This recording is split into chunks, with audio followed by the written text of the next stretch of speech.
Oke, halo semuanya. Di video kali ini kita bakal berkenalan sama tools atau aplikasi yang akan kita gunakan untuk ngoding di laptop ataupun desktop. Itu kita akan menggunakan aplikasi Visual Studio Code. Untuk yang belum diinstal, bisa diinstal aja ke webnya. Langsung cari aja Visual Studio Code. Di sini bisa langsung diinstal aja. Bisa download for Windows atau sesuai dengan operasi sistemnya masing-masing.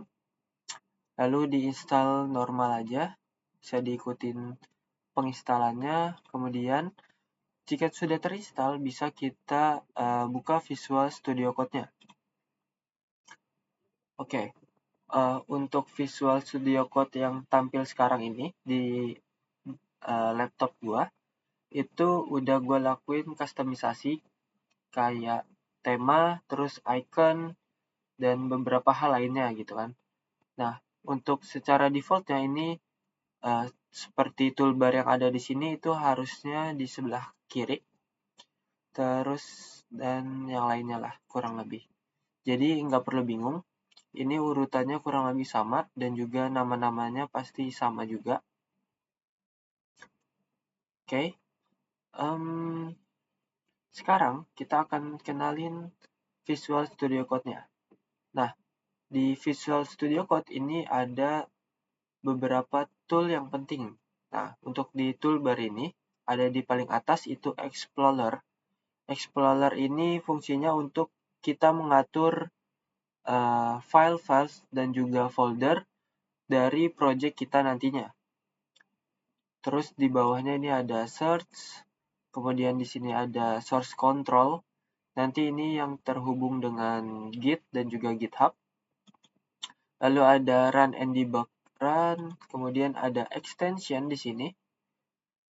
Ini nantinya kita dapat menginstal tambahan atau extension yang dapat membantu kita ngoding lebih cepat gitu. Kemudian di bawah sini ada Remote Explorer. Oh, ini baru sepertinya sih. Ini karena Docker. Oke, jadi kurang lebih secara defaultnya seharusnya ada 5 di sini sampai dengan extension. Untuk yang ke bawahnya itu tambahan extension yang udah gua install. Jadi bisa fokus ke 5 ini aja. Explorer, search, source control, run and debug, dan juga extension gitu. Oke. Sebelum kita mulai ngoding, biasain itu kita buat satu folder untuk setiap projectnya gitu. Misal di mata kuliah pemrograman web ini kita buat satu folder untuk mencakup keseluruhan file-file kita nantinya gitu. Jadi kita bisa buka aja di Explorer-nya masing-masing. Oke, terus kita buat satu folder nih. Misalnya gue di sini ada folder nyimpennya di bagian ngoding. Terus di sini gue bakal bikin satu folder baru. Misal gue kasih namanya itu HTML. Nah, tapi kalian bisa kasih namanya yang lain. Misal di sini pweb 1 atau pemrograman web gitu. Untuk penamaannya gue lebih prefer atau gue saranin itu jangan pakai spasi, tapi spasinya diganti sama strip atau enggak underscore gitu. Kenapanya itu bisa nanti dilihat, tapi ini akan mempermudah nantinya gitu. Jadi ini pembiasaan aja untuk penamaan folder dan juga file. Untuk spasi kita coba ganti dengan strip atau enggak underscore, oke? Jadi misal kayak gini pemrograman web kayak gini boleh, atau gue di sini misalnya kasih namanya HTML gitu ya. Oke, nah sekarang folder HTML ini kita akan buka ke dalam Visual Studio Code-nya. Bisa lihat di sini ada beberapa cara kita bisa drag and drop kayak gini. Di drag and drop nanti dia bakal kebuka di Explorer. Ini jadi HTML di sini, atau cara lainnya kita bisa lakuin di sini ada open folder ataupun dari file terus ada open folder di sini. Atau shortcutnya CTRL-K, CTRL-O kayak gitu. Kita bisa klik aja open folder lalu cari folder yang tadi kita buat. Contohnya di sini gua ke HTML, oke. Nah, kayak gini. Pokoknya pembiasaan aja untuk di sini kita harus buka foldernya gitu. Jadi folder project itu folder yang mencakup keseluruhan kode-kode kita nantinya. Oke. Nah, di sini juga ada icon-icon atau action yang bisa digunakan nih. Misal new file di sini, terus new folder, atau nambahin file baru, atau nambahin folder baru. Contohnya, di sini gue mau bikin satu file gitu. Misalnya index.html. Terus gue bikin satu folder, namanya misal assets atau image deh. Images, karena misalnya di sini mau isi gambar-gambar yang banyak gitu kan. Jadi jamak images. Kayak gini. Nah, gimana cara masukin gambar-gambarnya? Cara masukin gambar kita bisa direct dari Explorer. Di sini kalau kita lihat di HTML, nah ini ada file yang udah kita buat sama foldernya. Jadi kita bisa langsung copy paste aja gitu. Contohnya di sini misalnya gue punya foto screenshot. Nah, di sini ada apel. Ini gue copy terus gue paste di dalam images gitu. Paste. Nah, di sini. Kalau gue udah paste, nah kalau balik lagi ke Visual Studio Code-nya, di dalam image, ini bakal tampil atau bakal ada file apple.png yang tadi gue paste gitu. Itu caranya bisa kayak gini, ataupun cara kedua, kita bisa langsung drag and drop gitu. Di sini misalnya gue mau nambahin ini, langsung drag and drop ke dalam folder images gitu. Nah, dia masuk ke dalam folder images. Dan beberapa hal yang harus diperhatiin itu adalah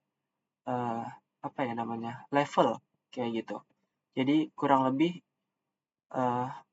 bisa dilihat di sini untuk file dan juga file index.html dan juga image.html itu dia sejajar. Di mana lihat sejajarnya? Dia itu sama-sama berada di dalam folder project utama yaitu HTML. Dia di satu level yang sama gitu. Anggaplah kita ini level 1 gitu nyebutnya ya. Terus kalau kita masuk ke dalam folder images, nah ini kan ada indentasinya gitu kan. Nah ini kita sebutnya level 2 gitu. Jadi dari level 1 itu dia punya level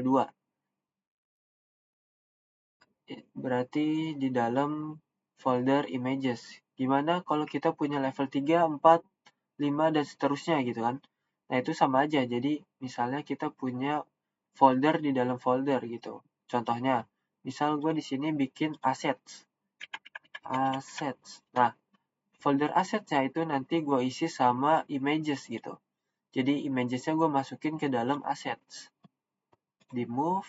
Nah, sekarang kalau dilihat di sini, yang sejajar sama index HTML itu adalah folder assets. Nah, di dalam folder assets itu ada folder images harusnya. Untuk ini karena ada satu folder aja jadi tampilnya kayak gini. Misal gue bikin folder baru. Di sini contohnya misal icons deh. Kayak gitu. Nah, ini kan kayak gini bisa dilihat untuk index HTML sejajar sama assets di sini. Terus di dalam assets itu ada folder icon sama folder image. Nah, ini level 2, terus level 3-nya itu yang di dalam folder lagi. Nah, ini gambarnya itu ada di level 3, kayak gitu. Ini nantinya cukup penting untuk namanya relative path gitu.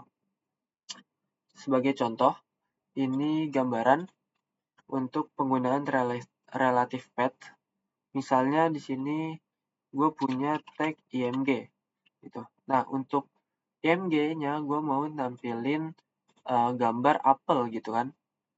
Nah, untuk bisa akses ke apel, gue butuh masuk ke assets gitu. Berarti di sini gue tulisnya assets. Karena pertama gue cari folder yang sejajarnya dulu nih sama file index.html. Kalau dilihat di sini yang sejajar itu assets, ya kan? Jadi kita harus masuk ke assets dulu, baru masuk ke images, baru bisa akses ke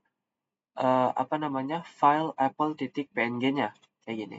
Jadi assets / images / apple.png gitu. Atau cara penulisan lainnya itu kita bisa pakai titik slash.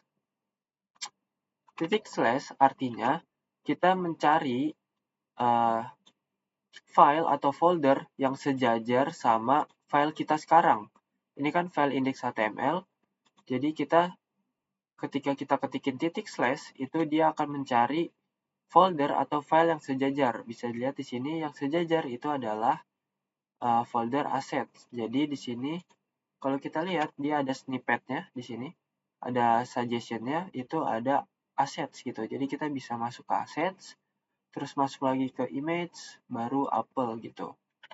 Tapi gimana kalau misalnya index.html ini ada di dalam folder terpisah gitu kan?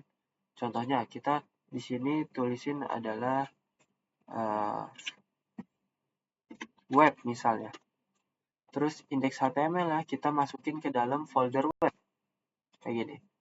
Bisa lihat ini di level satunya itu ada folder assets dan juga folder web.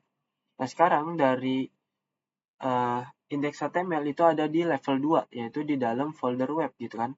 Gimana cara kita buat bisa akses ke file apple ini gitu. Cara aksesnya dari sini bisa dilihat, kita nggak bisa kayak gini. Cari yang sejajar, kita coba cari yang sejajar. Nah dia cuman ada index.html doang gitu, nggak bisa masuk ke assets. Gimana cara bisa akses ke dalam folder assets gitu? Caranya kita harus keluar dulu dari folder web gitu. Jadi kita naik satu level, dari level 2 naik dulu ke level 1. Caranya kita bisa pakai titik-titik slash gitu. Dengan titik-titik slash ini kita akan naik satu level. Jadi kita bisa akses di level yang ini. Di level yang pertama, dari level 2 kita naik jadi level 1 gitu.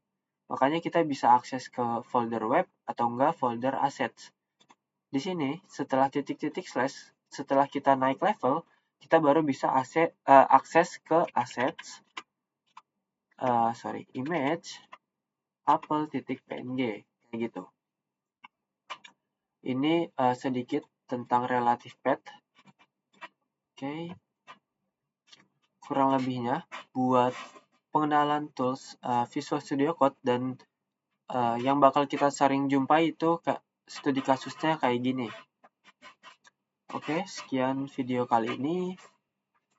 Wassalamualaikum warahmatullahi wabarakatuh.